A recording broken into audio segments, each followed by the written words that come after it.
name and what's your occupation? My name is Wendy, and I'm an occupational therapist. I work in early intervention. How did you know this career was right for you, and did you consider any other careers? I knew this was the right career for me when I realized that there's a lot of things I don't want to do. So I graduated from college, and I thought the best thing you can do after graduating with a degree is to work in an office, so you don't have to work manual labor and you're just working under really nice conditions. But after working in an office as a legal assistant, I realized how much I hated it, and within a year I realized this is something that I couldn't do forever for the rest of my life. So I ended up actually getting let go, and it was like the worst day of my life, but of course it was the best day of my life because it made me realize that I had really had to pursue something that I wanted to do in my life. And the first thing I thought to was teaching. I always loved the classroom setting. I always loved, hanging out with teachers. I know it sounds weird, but they're like my role models, so I wanted to be one too. And I just applied for a job through my old high school, and then I ended up working as a instructional aide for special ed kids. And at first I was like, whoa, I have no experience in any of this, in special needs or children or high school kids or anything like that. But I just decided to take that risk and just go for it. And when I did, I realized that I ended up loving this field. I wanted to do it more than actually teaching in general education, so I decided that I wanted to be a special ed teacher at one point. Coming from the career and the job that you worked before into what you are now, can you say you're more passionate about your career now? And if so, what is it about the career that you've chosen now that makes you passionate about it? What I love and what makes me passionate about it is the fact that it has so much variety. And the job that I had before was very mundane, boring, office life, like same people, same desk, same mouse, same screen, same work, and it was driving me crazy. It was literally driving me crazy, and I felt like I was just in this grind that I just couldn't get out of. So the fact that it has so much variety, even flexibility too, but I get to see new kids do new things every single day. And it sounds weird, but working in early intervention, like I get to witness when a child first walks their first step, first talks their first words, like first eats their first food, like whenever you experience those type of first moments with anybody, like let's say you've already been to Six Flags so many times, but you go with like a new girlfriend and all of a sudden it's really fun. Yeah. I get to experience that like every single day with parents.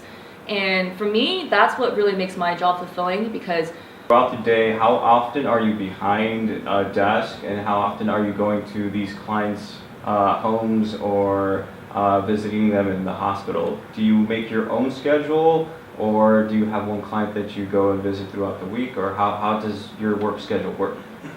So my job is actually pretty unique in the occupational therapy field because most OTs do work in rehab, inpatient hospital, maybe even outpatient. But because I work in early intervention, it means that I basically provide home therapy. So I'm like a home health OT, but for kids. And the age range is from birth to 3 years old.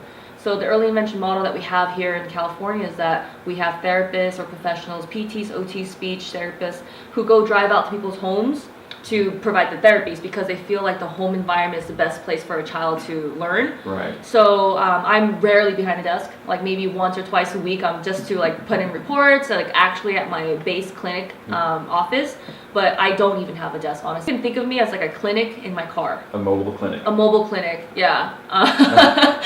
Yeah. When you take your mobile clinic to people's homes, like what do you take with you, and how do you use the tools that you have to help one of your patients?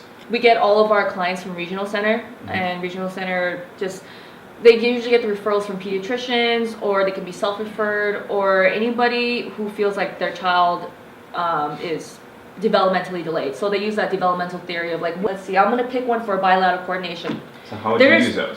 There's no way for this is a pop tool, like blah, blah, blah, right? You see I'm using both hands here. Like this is actually a skill that us as adults, like we take for granted. We do two-handed activities all the time. We write, we stabilize, we cut paper, and I'm talking in the preschool setting because I work in early intervention. So for us, we have to really prepare kids for preschool versus like, if I was talking about adult rehab, this would be a whole different conversation. But me, I work a lot on orienting the midline for children, bilateral coordination, and I'm just using this one as like one example. Like I can't pull this unless with one hand, like my mouth or something, but I can't, I have to use both hands. Okay. And kids love cause and effect. That's the easiest way to playing. So open, cause, oh my god, effect, it pops, you know? So kids, you really have to go at their line of what they're thinking and how they, how they learn. So this is a really easy tool. This one, these pop tools are also really popular too, because you can't pop them out without grasping it and pulling it out. You have to recruit a certain amount of strength in order to put it in. A more challenging treatment for this would be to actually like put it inside, Put it like back this, together. put it back together, because you need to have that visual motor integration to actually insert it inside. So I will see this with kids a lot. So going into like insurance companies, how do you feel like the trend is going for the next couple of years regarding insurance and regarding patient care? Do you think it's on a upward swing or it's on a downward spiral? I think it's going on a downward spiral, definitely, and I don't want to say that, but it's unfortunate that it is, with the politics going on and the big money makers, the people who are in power want to stay in power, but that's just a whole nother conversation. Patient care has gone down only because there's only a certain amount of time you can build rapport or actually help anybody if you have time. If I have 30 minutes with you to spend a day and I have to go see another person, how am I going to do anything for you in those 30 minutes? I mean, I know that in the past, a patient, like minimally, they would just stay at least a week. Now it's like, let's get them discharged within 3 days, and the reason why is because no one's going to pay for it or the insurance can pay for it, and it's just this in and out system, like, oh, you can't wait till they are discharged. I mean, as far as like billing goes and things, but it's a different world, and that's something I just really didn't like that much.